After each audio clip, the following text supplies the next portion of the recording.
Called us. So we ready? All right, this is Miss E with Girl Talk. I'm joined today with KC. We're going to talk about what's going on in Kansas City. We're going to talk about the recent protests and just a whole lot of things. We're going to talk about KC. Welcome. Thank you. Thank you for having me. Tell us a little bit about yourself. So my background's in medicine, protest medicine, and paramedicine. Actually working as a paramedic right now. Started doing and covering protests as a medic in Gaza with part of the UN efforts there. Came back, helped around Ferguson time, and since then have stayed involved around the country. Most recently coming back to Kansas City within the last couple of years and working here. Okay, when you talk about protest medicine, what is that for people that don't know? It's the unofficial or volunteer medics who are on the ground during the protests, who are helping get people to a spot where if they're in the middle of a protest and something happens, or they start getting gassed, or the rubber bullets are going, or anything like that, we get them back to where the ambulance can actually come pick them up to get them somewhere. Well, how do they know that you are there for the medical and not for the protest? So y'all are in the same position as the protest. We're not always not part of the protest. Okay. We're not always not part of the protest. Okay. There's very few times where where any of us have disagreed with what's going on. But usually, like you'll see, we'll be in big Red Cross. Yeah. And that's at least one of us down at the plaza every night so far has had the big Red Cross on. Because I had heard one of the guys, or maybe that was you. Did you speak yesterday at the down in the city hall? No, one of our colleagues did. He was there. And he was injured. Wasn't he injured or something by there? Yep. I want to say the first night. It was either the first or second night when they were still using tear gas quite a lot and firing rubber bullets towards medics directly. He got hit in the head. Directly. He got hit in the head with it. Yeah. Wow. Square on. You know, I seen that. I have never really knew about rubber bullets, right?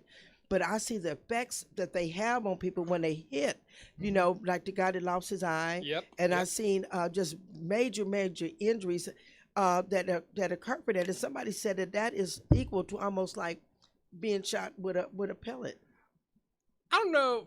I've never been shot with a pellet first, so I don't know how that compares. But I do know it's from intentional misuse of those rubber bullets. The way they're designed and the way they're meant to be used for crowd control is to be fired at the ground, and then they bounce up and hit you in the shins. Right.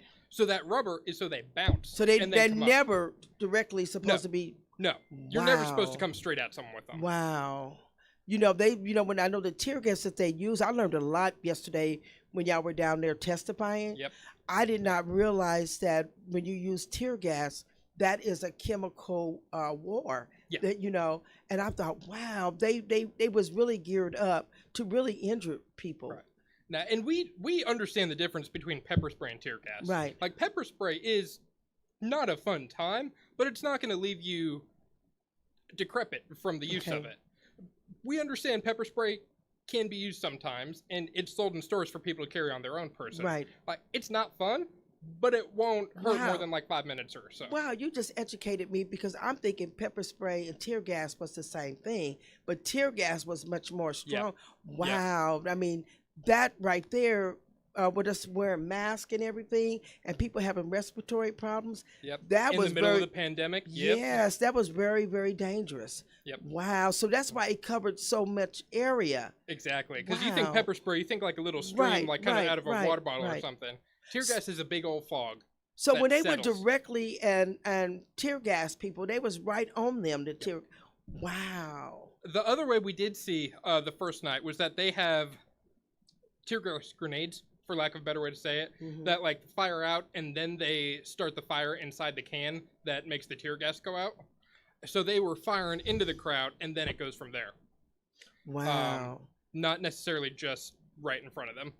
Wow. I mean, I keep saying wow because, you know, the more you hear about this and you hear people that say, hey, the protesters should have been gassed and everything, they really don't understand the effects of what was happening. Exactly.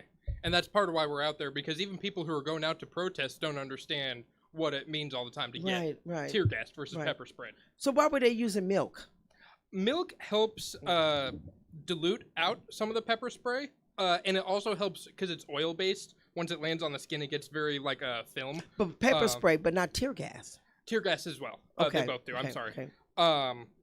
And it helps wash it off. Like, you know, if you eat something spicy, you drink milk or something afterwards to kind of wash it out, wash it down. Same kind of theory. We want to caution people, though, milk in the summer is a real bad idea for the eyes. Wow. Why? It spoils too quickly, and it'll bring bacteria in the eyes. Wow. So people are really, really at danger. Yeah. You know, I wish... absolutely fine to wash out the eyes. If it's good to drink, you can wash your eyes with it. Y'all should have brought that up at the hearing yesterday, you know, because I don't think people got that point that how dangerous, you know, that it was. We was talking on the way up here, and I was telling you, sharing with you that I don't believe in peaceful protests, you know, because you have to be angry enough to make a change. Sure. And I think that somebody's at the door, and so when you came out and started making that change, making that noise, it got people's attention. It might not have been the right thing to do, but it got people's attention. Well, and I'm not sure on the medic side we can claim any credit for starting that noise. We're just there to help support it and protect the people who are. Well, when I said when I'm just talking about the protesters, sure. I'm not talking about the medics. You know, I'm not trying to get anybody in trouble, but I'm just saying it brought people's attention. You know, and from what I've seen, it was more escalated from the police. Escalated more so than the protesters. Then there might have been some in there that was instigating it too, but I think somebody brought it up yesterday, and I think this is what got me, is when the veteran spoke about what she was going through. That made me cry. You know, that made me cry because I'm thinking, wow, we just don't get it. We just don't get it. You know, all that was done, and I think it's going to be a bigger outcry when the city decides to rename the fountain after Martin Luther King. I'm really hoping that goes through, if for nothing else, but to get Nichols' racist heritage out of our city. You want to join us?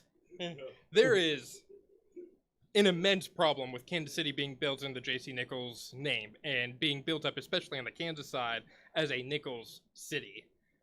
Let alone the number of racist background and pervasive discriminatory things that he brought with him. There's nothing good to his legacy. No. And it's time for us to get that out. But why do you say the Kansas side? That's where a lot of his segregatory efforts focused when the city was getting built up.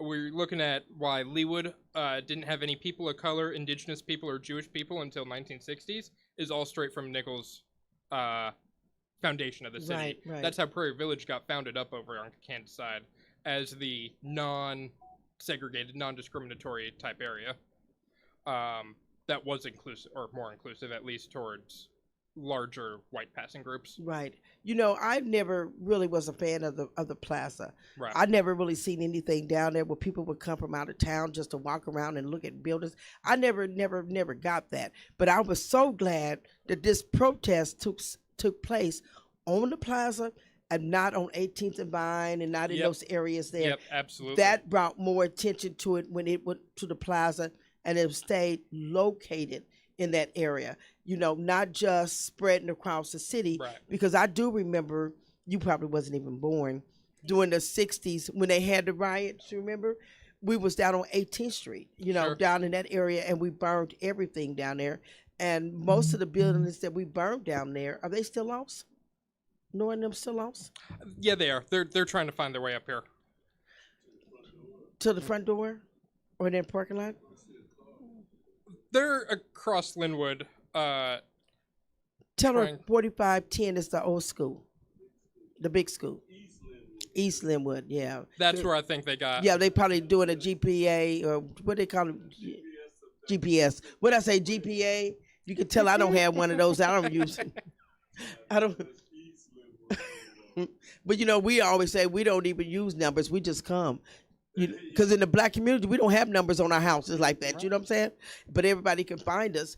You know, and I think that that's one of the things that I'm so excited about is to see people finally paying attention to what's going on. And if we don't address racism and we don't talk about racism and we act like it doesn't exist, then we would never, never get over it. And that's one of the things I liked about Zach when I met Zach. He told me, he said his eyes was just speaking volume, right? And he said, I said, what's up? He like, I never knew this part of town really existed like this because they don't get to see the great need of the difference. Right. And he said, I really never thought I was privileged until now. It's the truth divide. You know, yeah. It's the truth divide, absolutely. Yeah, when he came over here and he got to see the great divide because he got to see where was no schools, no playgrounds, no jobs, no businesses, you know, and so what are you supposed to do? You have to have a vivid imagination that you can even come out of it. You know what I'm saying? Absolutely, when the kids wake up in the morning and they see broken glass and broken windows and it's a way of life, you know, they have to have great imagination that they can pull themselves up, you know, and that's one of the things that I love about Girls Memorial Rose Garden, Domestic Violence Rose Garden, because it's giving people an opportunity to come and work side by side because they want to. Not because they think they're doing you a favor. Right. And sometimes when we have people that come into the community, the black community, they think that they're doing them a favor. You know, instead of befriending them, I'm doing you a favor. And I think that's hitting the nail on the head with this new modern wave of like almost re-gentrifying spaces. Like you were saying, there's a disparity of jobs, disparity of housing, disparity of food, disparity of healthcare. The only hospital within 7-8 miles of this the school here is the VA, which is the VA. Yeah. But and everybody can't go there either. Exactly. You know what I'm saying? It's Everybody already restricted. Exactly. Yeah. And then if you go to research, you're guaranteed to die. So, I mean, you know, really, the healthcare is so poor. Yep. And then we have no preventive services in place, you know. Exactly. And so with this going around and we have a lot of mental illness issues that, you know, people were born into, and it just stays. You know, nobody gets treated. It's just a way of life. You know, it used to be, Mr. Walker, when you had somebody that wasn't right in the head in your family, that you seen them in the back room. You know what I'm saying? You didn't have them up front, you know? You had them in the back room, that crazy uncle or auntie, they stayed in the back room. You know, they didn't come up front. But now I've seen more people walking, you know, with this and not getting help. One of the things that I brought up and people said, well, I don't know why you think this. I was so glad to see the white kids join, the white children, people, period, join into this movement, because if it had just been a black-only protest, it would have been murder. Yep. You know, but one of the things that I shared with a lot of my friends is that when those kids went home and talked to their parents, and they let their parents know that they was disappointed in them. And, you know, I think the dialogue started at home. And that's when the parents got on board and said, you know what, maybe I should open up my eyes and see this. Right. You know, we see different things, because I know if my son had came on and told me how disappointed he was in me for allowing this to happen and be a part of it. That hits you. It gets me. It would have got me, you know. And that's what I seen out of the movement. And I also see it out of the generations that when I was coming up, segregation was a major, major issue. Sure. And so when we were integrated, we was forced to integrate. So we was forced to put each other's deals together. Our ethnic backgrounds clashed, our way of living. You know, everything was totally different. With this generation, your generation, what I'm seeing is y'all make real friends. You know, it doesn't matter the color basis, the ethnic it's just a thing, you know. Right. Y'all have black and white friends. I'm not just saying black and white because the world sees everything black Right. and white, but I'm including everybody into it. Y'all have real friendships. You know what I'm saying? I do. Y'all do. Y'all have really, really real friendships, and y'all feel each other's pain. I think this is what this movement has shown people of my generation, that maybe not listening to the people that were supposed to be responsible for this, Right. that y'all carrying on. And every revolution, every movement, every change has always been done by young people. Right. And I think it may be done by the young people, but it's always started 2 or 3 generations Oh before us. yeah. Well, it's always Right. started, but nobody in their 50s is going to go to war. You know Right. what I'm saying? By the time we get up the hill, the war is over with. I mean, be for real. You know, because if they said me, by the time I get up that hill, we're going to have peace, you know, because I'm out of breath. But I'm just saying, y'all have the audacity to stand up against the system. And this is what should have been done a long, long time ago. We should address the plaza and been really, really serious about what was going on. We should have been very, very serious about addressing the racism instead of going along, getting along. And that's because in the black community, we have had sellout leadership, and we're told we need leadership instead of, probably you've been told that you're a leader. You know, we've been told that we need to follow somebody. Sure. You know what I'm saying? It's a difference. Sure. We're not told to be independent thinkers, independent leaders. We hold a responsibility on somebody else. And when we talk about systemic racism in white prevalent communities, that's exactly what we're looking at. Yeah. It's why we're telling all of our new medics who are joining with us, we're not there just as medics. We're not there just to join in the protest or the frivolity that comes before the protest. Like tonight, they're having a group barbecue down at the plaza before they start the protest. Mm-hmm. We're also there to take the brunt of the ill effects. When the arrests are going on, let the white kids get arrested first. We're not going to be nearly as poor off for it. Mm-mm. We're not going to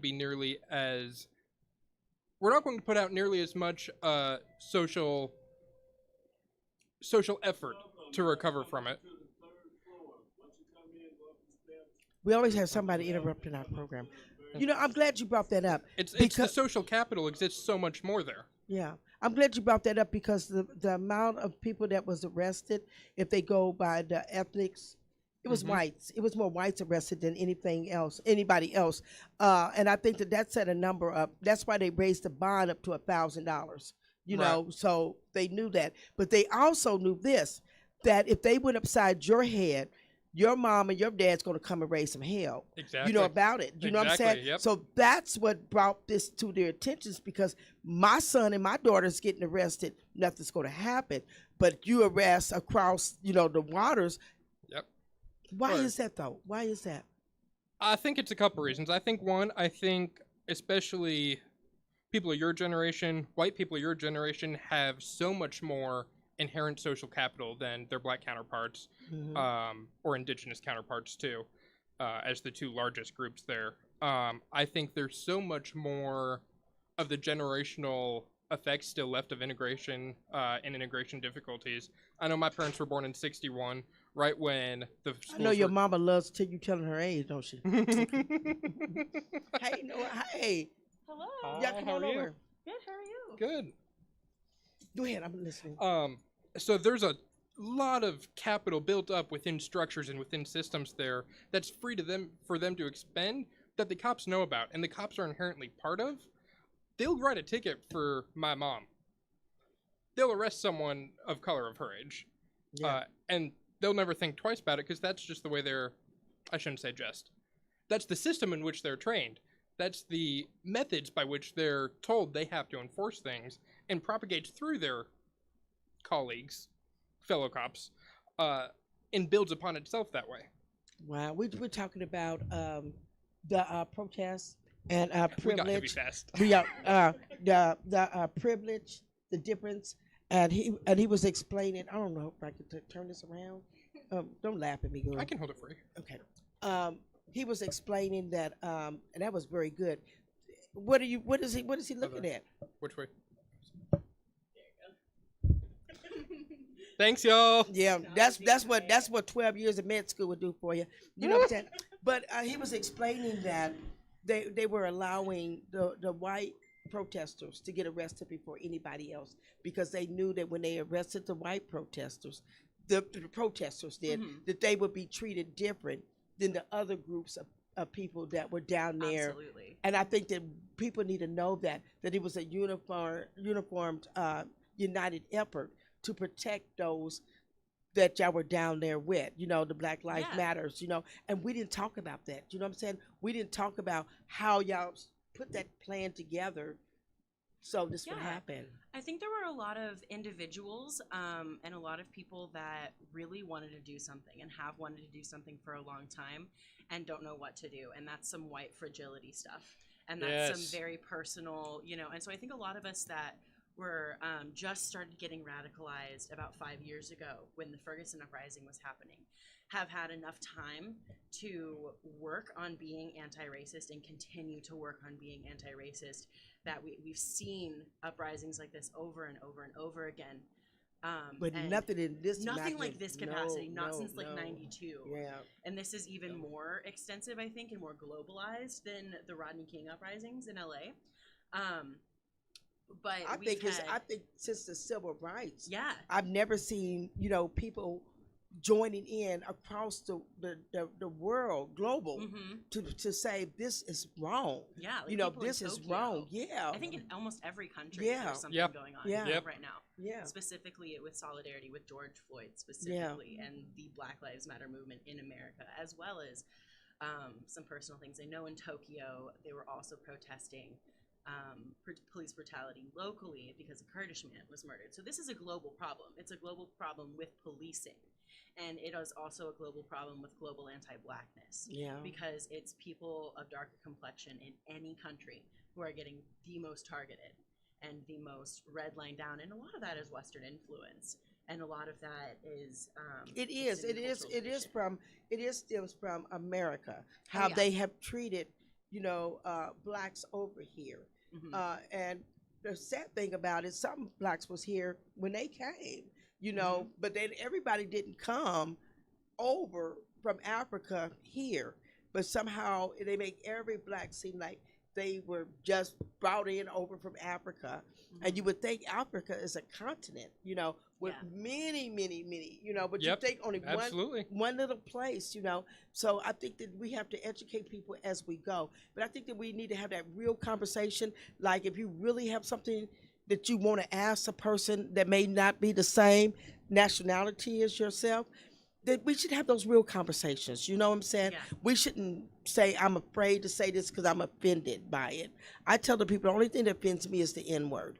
Anything else doesn't offend me. You can ask me anything other than call me that name. Mhm. I don't play with that name. I don't talk to people with that. You hear a lot of black people use it, that terminology towards each other. To me, it embodies pain and suffering.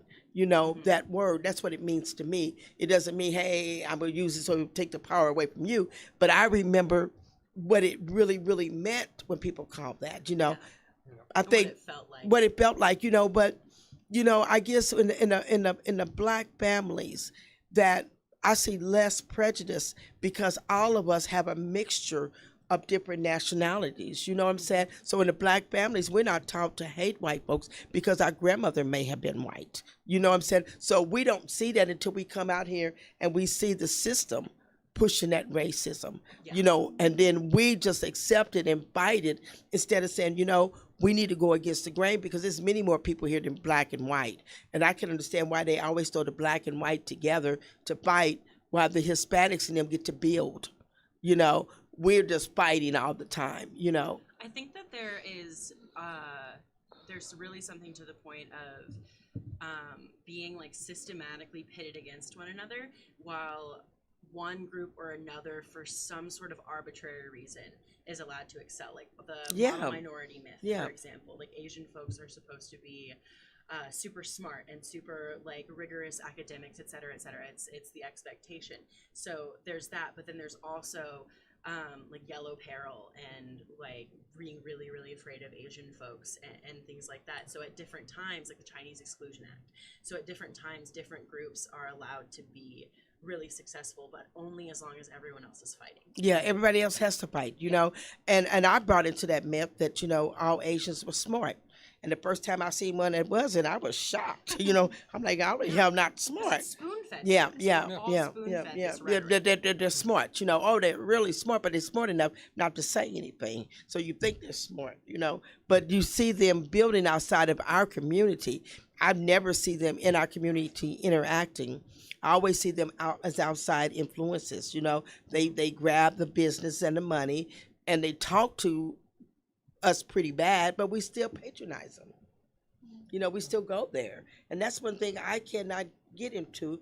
I don't patronize people that treat me bad, whether they're black, brown, white, green, or whatever. There are always capitalists Mhm. in everything, and anyone, trying to hoard the resources, and that comes from like there are so many really really complicated issues. I watched this video today about these this super ultra millionaire. They're like basically the cast of Gossip Girl, but from mainland China. And they've all been immigrating. There's like a generation of these girls who immigrated to Vancouver, and they have been buying up a ton of real estate. And so we've heard about like Vancouver housing prices and like or West Coast housing prices like skyrocketing, Mhm. and a lot of that Kansas has to City. do with a lot of that has to do with development everywhere. But for specifically in Vancouver, these are one of the group developing. And they have actually a TV show that's really popular in Australia called Super Rich Asian Girls. And it literally is just them Gossip Girl style going and like shopping at Prada and buying up entire neighborhoods and things like that. And so like there is extensive racism. Like the Chinese folks built the railroads in like the Transcontinental Railroad in both Canada and in the United States. Like there has been that real oppression that has happened. But there's also like there's this issue that comes in that's really complicated, and the thing that I think that it boils down to is always like who has the money. Follow the money, because wherever the money is, whoever has the money, they're the one that's not on your side, because you have so much in common with folks that may not necessarily understand you. Perhaps you have to like learn to speak each other's language, but you have way more in common with people like that are like mutually working class across race lines, across sexuality lines, across gender lines, across all of those things. You think? Than people with money. But do you think that? Excuse me. Okay, go I'm ahead. gonna let you. Do you think that with the COVID-19, that it made us all start to be on equal grounds, because those that had jobs have lost their jobs, those that had careers lost their careers. You know, those that. I mean, you don't think so? Oh, Okay, not at all. really? Because the essential worker class, I think, has been exposed. The most underpaid group, predominantly Black people. Like the reason that we're seeing so many more Black people be affected by COVID is because so many Black people have been forced into generational poverty because of lots of different things. But they essential workers. I mean, Yeah, Yep. but being exposed to COVID means you lose your job for a month. Maybe you don't get to come back because you were exposed. It also is some of the most underpaid positions. Everyone that works in an office right now, no one was laid off. Everyone was sent home. You could just get to work from home. yeah, yeah. Mm-hmm. You know, You're not even doing that much work. well, you because know you're what? helping I them. think that when I had put on my post one day asking how many people were unemployed, everybody that answered me was working. I mean, it was nobody that said that they wasn't working. But where were all the stimulus checks going and all of the people that was getting the money? But nobody on my site was working. You know, I mean, everybody was working. They wasn't, you know, but my daughter-in-law, because she is a chef, she did get laid off, but she was working for the casinos. You know, Yeah. that surprised me, because when The the hotels casinos, got hit hard, too. they got hit really hard. And then, you know, when you take those habits, those are habits. You know, where were people spending that gambling money at? Nobody talked about that. Where did they go? They didn't stop gambling. I think there's something to be said there. Absolutely. Kind of going back to like you were saying, Noah, about the inherent structural violence of capitalism and how it sets up not only a race and power divide, but also a generational them versus us divide. Mm-hmm. And that ties really well into this whole, like we were saying about COVID, and where the damages in communities lie and the damages in entire groups and entities lie is in those that are effectively redlined out of any job now. And we see that speaking much more on a medical side and seeing it from inside the hospital too. People of color have entirely different standards of healthcare, especially in Kansas City. Kansas City is the fourth worst city in the United States for people of color to receive healthcare. Yeah. We see that structurally, we see that systemically, and we see that statistically. Like, how many research hospitals are in poor neighborhoods? Well, nobody wants research. I mean, I'm talking about Yeah. research hospital because that is horrific. When you go there, Exactly. that's a death sentence. Yeah. When you go there. I mean, I'm from the old school. I'm not going into the hospital to die. You know what I'm saying? Mhm. I'm going to lay hands on myself and I'm going to heal myself. I'm not going there because I know what we're getting there. We're going to get some type of inefficient medicine that's Yeah. going to put us into a state where we need something else to medicate that Mhm. medicate. We don't get healed. Like the story of Henrietta Lacks Yes. is, like that is the narrative. That's the rule. That's not the exception. The night doctor folklore, like people getting snatched up off the streets to get experimented on. I'm glad syphilis. I'm glad The you brought. Tuskegee But experiments. look at the absolutely. Kansas City cases. A couple of months ago, you seen the streets flooded with homeless people. Mhm. We were number one raising in homeless people. We had like 2,500 homeless kids that we knew of. Where are these people at now? And nobody's talking about them. I mean, they just disappeared. I heard one instance of one hotel being converted, but that is the only thing. I've Yeah, heard. but everybody's not at that hotel. Exactly. You know what I'm saying? Because That's one all of the I've things heard. about homeless people that are really, really homeless, they will sleep on the street before they go into a structured building. Yep. But where are they at? I mean, the panhandlers, where are they at? And I believe that they picked them up and using them for some type of experiment, because when they told us to come down, get tested, and find out who is had the COVID and who didn't, and how did you survive it, I believe they use him in a database. I just don't trust them. I don't trust the system. I don't trust. Yeah, I don't it's trust them. never given you a reason to. Yeah, I don't Yep. trust them. People ask me, will I go get tested? No, I'm not going to get tested because I don't know what they're giving me when I go to get tested. Quite honestly, I am terrified for the first round of the vaccine. Yeah. But you can't cure a Because virus, can you? Theoretically, you can. Put it on Just you like- so we can see that theoretically, because I want y'all to hear that Found the right button this time. Sorry. because it was on him. You know what I'm saying? We probably So- like this. So theoretically, you can make a vaccine, a shot for the virus, like you do the flu, smallpox, chickenpox kind of thing. They do make vaccines for viruses, but the thing about those is that they are either really predictable, even if they change, like we see with the flu, or they're very stable. Chickenpox hasn't changed in 1600-ish years that we know of, so it's easy to make a counter for. The problem with the COVID-19, the coronavirus that is going around in this pandemic, is it's too new. We don't have time or experience with it. We haven't codified it to know what kind of response the body has to it, which is how we base vaccines off of. Once we know how a lot of general human bodies react to something, enough to make a science model off of it that will apply generically to humans in general, then we can reverse that into finding out how we can trigger that response without actually getting someone sick, which is the whole role of a vaccine. There's a couple ways to do that.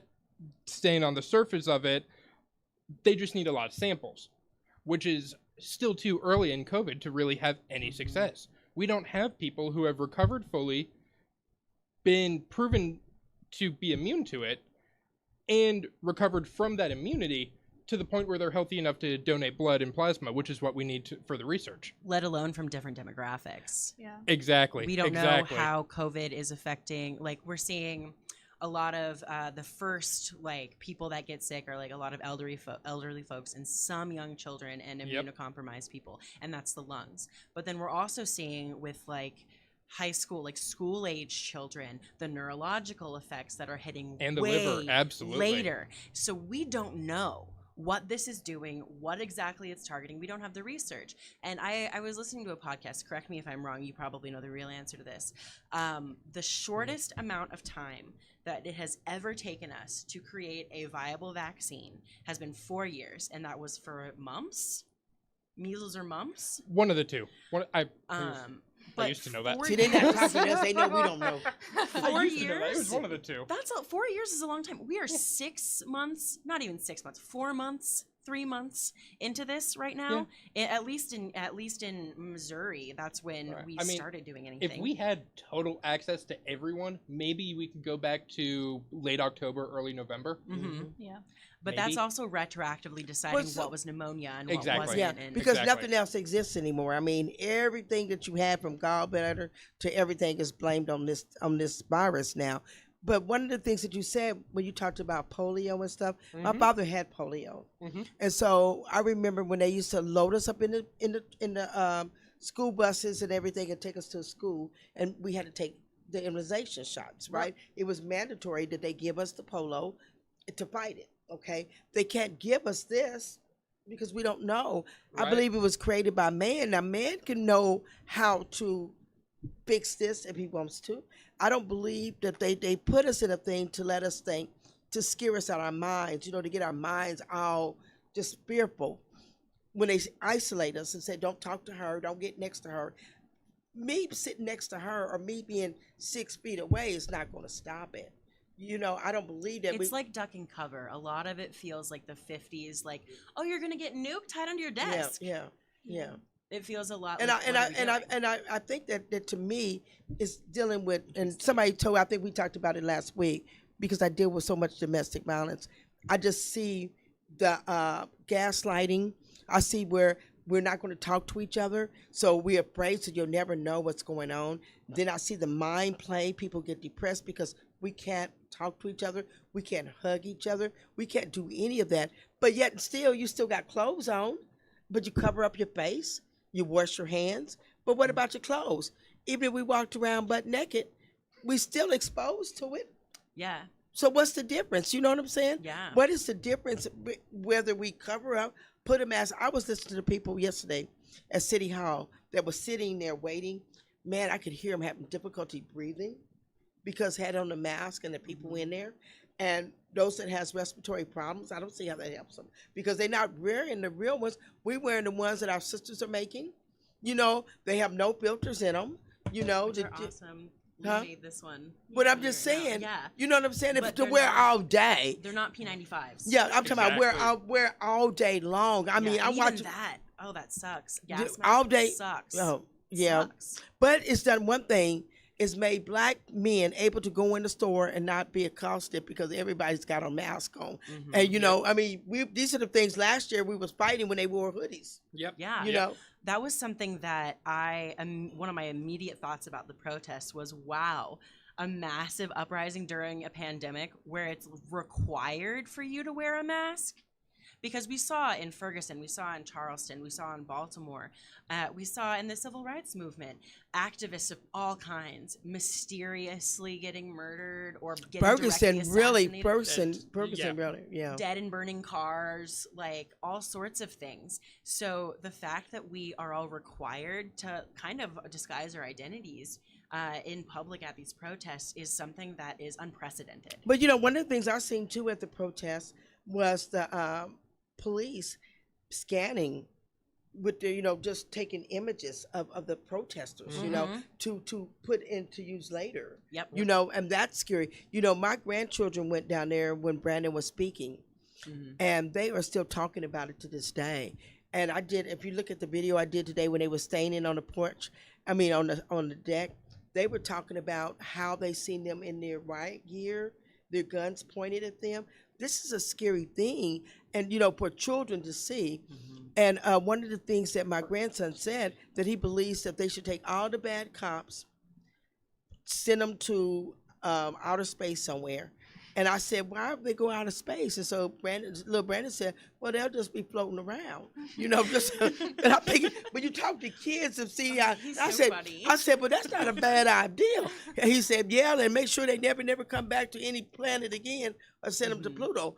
And I'm like, okay, the mouths out of kids, but they were terrified of what they seen, how the police was responding to the Yeah. protesters. The police are Yeah. really telling on themselves Yeah. right now.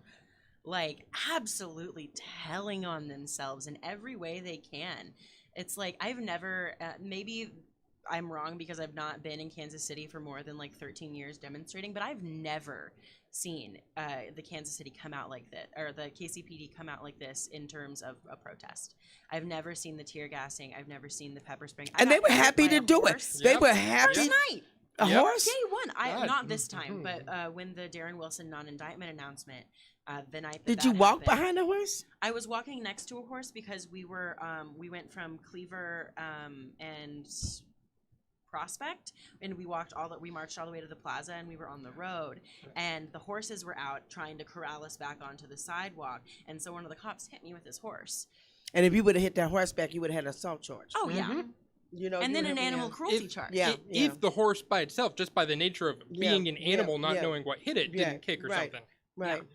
Wow. But that's the worst I've ever seen, and that was like a light push. You know, they pepper sprayed one time at the Trump rally, and a friend of mine who was literally a horse girl. She's obsessed with horses. She's been a horse rider, a horse trainer, a horse groomer, like competed in shows. Brushed this horse's head so it wouldn't smack her in the face, and got charged with Yeah, assault. yeah, So that yeah. but that's the most intense I've ever seen it get. I've never seen hundreds of Oh, it was expired tear horrible. gas It canisters was- launched into a it crowd. was- There's a launched. whole thing about the tear gas being expired too. That Makes it caustic. Whoa. yeah, when it gets expired, it breaks down, and we can't. I'm just once it's expired and breaks down, we can't verify what the chemical is. There's Mhm. no guarantee on part of the manufacturer for what that actual chemical will be after that certain amount of time. That's why it expires then. Mhm. One of the CS is the abbreviation for quote unquote normal tear gas. What if they said they're gassing, we're expecting them to use. Yes, it's still a war crime. Yes, it is still against the Geneva Conventions. Yes, it is still an abortifacient. Yes, it is still extraordinarily caustic to the eyes. Oh, is that why there's the survey going around right now about if Yeah. you had a spontaneous menstruation Yeah. to contact this Exactly. researcher? Wow, that affects Yeah. it too? Yep. Mhm. Wow. And a number of my friends actually were like, "Yeah, I got my period during the protest," That's- and I was like, Yeah. "Oh, But after I had it no breaks idea. down, there's no guarantee which of the 4 different subforms, for lack of a better word, it'll break into. mm-hmm. 2 of them are like quasi water, literally Right. can't do anything. Those are the dud canisters we found. That's Mm-hmm. why they're duds, because they broke down into fancy water. Mm-hmm." The other 2 are even worse. Yeah. Wow, it's almost like now I understand why people have workshops about protesting. Before, I always thought that was stupid, but I think that's really something that we need to think about, putting together some workshops so that people Yeah. know to look for these things, because people don't know that this Mhm. is a side effect of that. And firefighting is really important. And going back to the thing that you had initially said about white protesters, you being like a literal guard. So we show up and it's already not our space. You know, like this is a protest about Black lives. This is a protest about what it means to be Black in America, which is not an experience that any of us white folks have. And so we're already coming in from a position of support. So it's like, what is our place here? And our place, in my opinion, I very genuinely believe that our place is to act as like physical shields in front of, between cops and people that are Black and rightfully angry.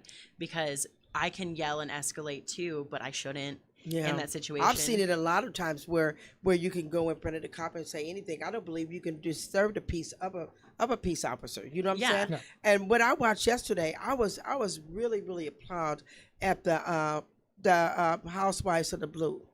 You know, I watched their faces behind them, how they were very disrespectful. I knew what side they were on when Yeah. I saw their jeans. Yeah, you know, I'm just saying, what is up with jeans? Oh my God, but they must have been horrible because I didn't see that We're part. actually named You know, Karen. but yeah, And when they came in there with a whole stack of lies, you know, we know that many people didn't sign that paper. I love that Brandon called that out. He was Yeah. like, those aren't real people. Yeah, they not. I mean, I knew that sitting at home. But you know what? My thing, when I was watching it yesterday, I said, I'm just going to tell people to watch this. I could not stop watching it. I could not, the testimonies, and then I was getting mad at city council. You know, Heather, I was really getting mad at Heather because, but I know she's from the Northland, but I like the fact that at the end she voted no. But I think the real thing is going to come next Thursday when y'all show up. And this is what we have to have a plan of. We have to start running for office. We have to get the right people in office, especially local government, because this is what without we live Brandon, we wouldn't have this ordinance Exactly. right now. Yeah. Without there is things that Quentin Lucas has done. He signed the Tenants Bill of Rights thing. He it's being the mayor is being the mayor, and you know all of the criticisms there. Yes, agreed. But it is where we can make a difference. It is where you can make a difference, and I think that everybody that does not have the whole mindset of serving all the people should go. I mean, that's everywhere. I mean, they should be replaced because you have to be able to serve all the people. Yeah. Now, when we talk about the Brandon Ellingtons, we're talking about people that did this before he got in office. You know, we're talking about people that really had the heart for the people. And hopefully we can see a change because I know one thing, love manifests. Hate stays. You know what I'm saying? It stays contained. And you have to have another person join in with it.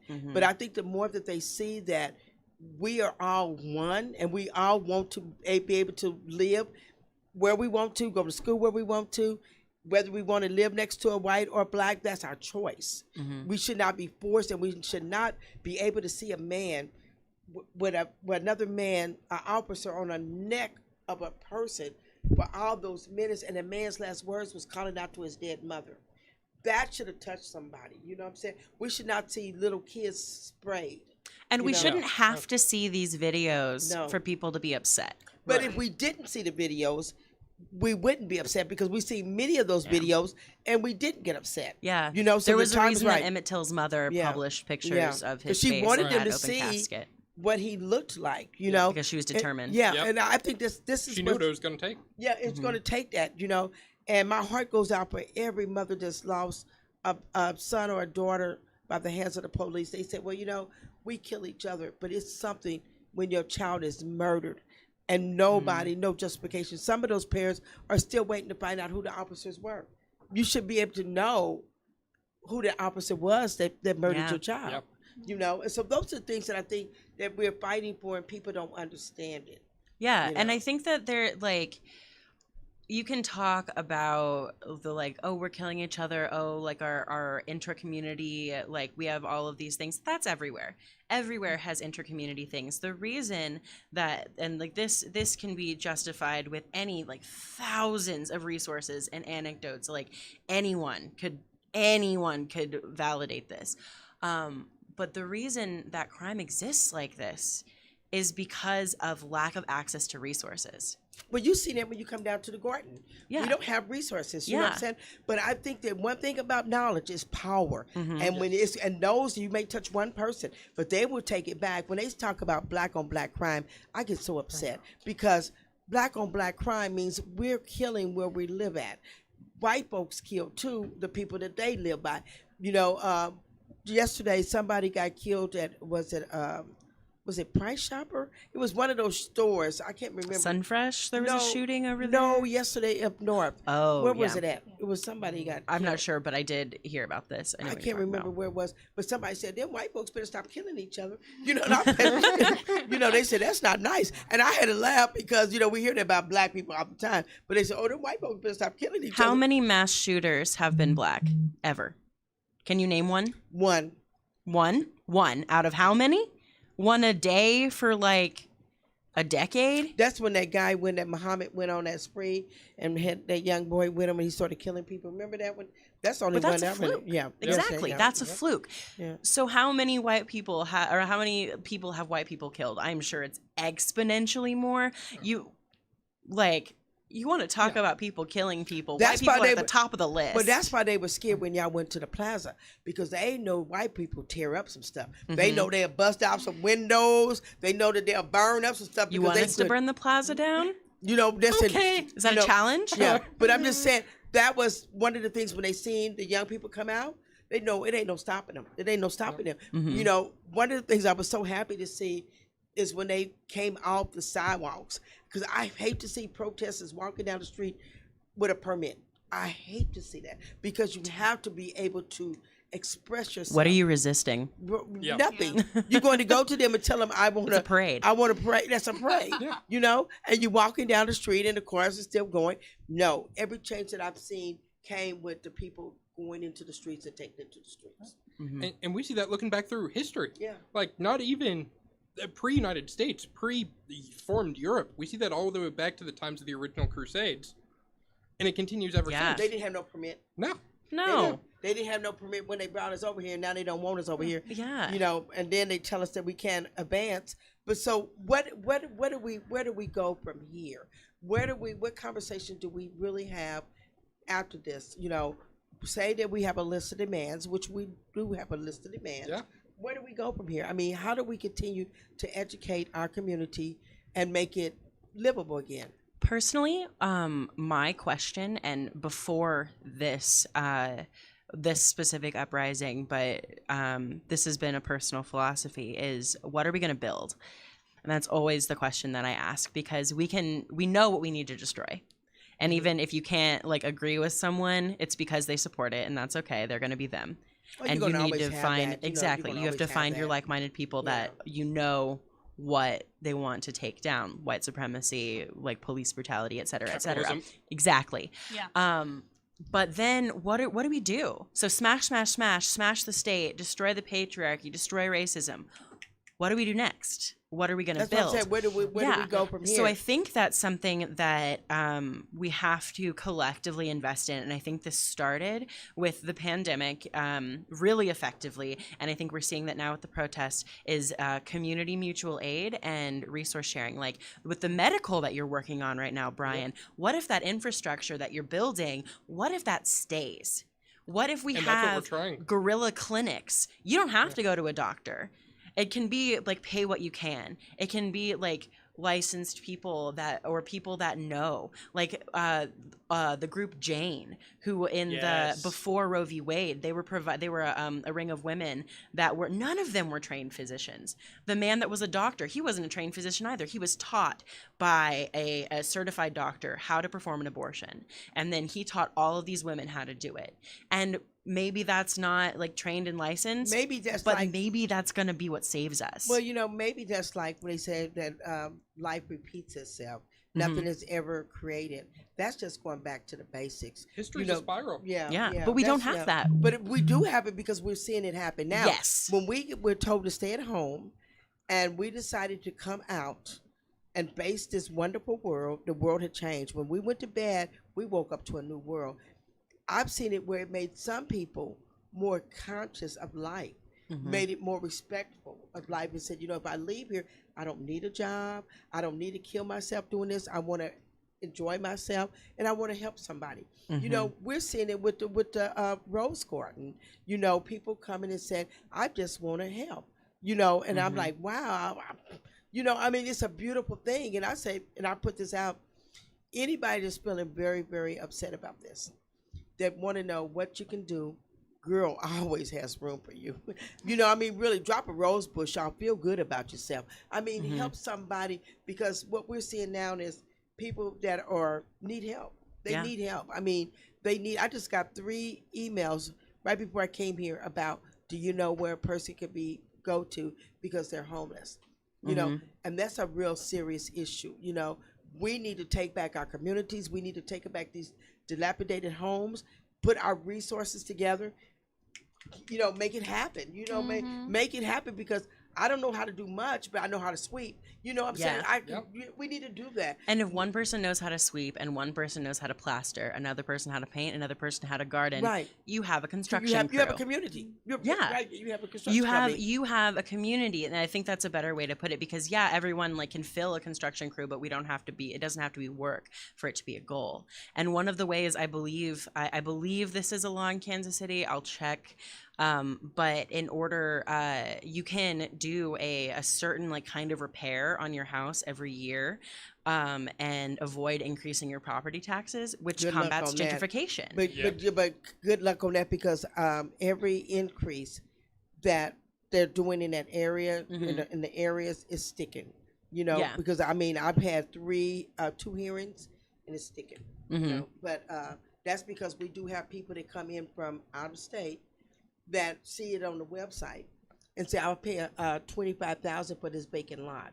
Okay, Mhm. and that vacant lot may be, you know, where you can't house anything on it. But if you buy a whole lot of those, you got a block. Yeah. You know what I'm saying? You got a block of houses, and you may have only spent. So how do we get all of that back into community hands? We have to start educating ourselves. We have to have leaders that know where this funding is, where we can trust, that can tell the people in the community how to do that. I think having so yeah, like something that you said about people coming to Girl and being like, "Oh, I just want to help." Knowing that Girl existed was what it took. And I think for a lot of people, that's the kind of thing that it's going to take. So identifying those needs. It's taking people like yourself, and I tell you how much I love you, that not to make it a well-kept secret, you know, because Girl has been existing for 20 years. Exactly. And people say, well, I didn't know it. That's because when you're getting the help, you don't go tell people, I got help. Right. You know, or you got good friends, you don't go tell people, we can use you over here. But you shared your friends with us. You know what I'm saying? You came and opened up the doors. 'Cause I told you today, we almost got ready to go. Okay. I told you today I got a phone call. They said, there's a bunch of white people on that block. What are they doing? And I said, what? I came to see the whole court full of people. I'm like, well, this is wonderful.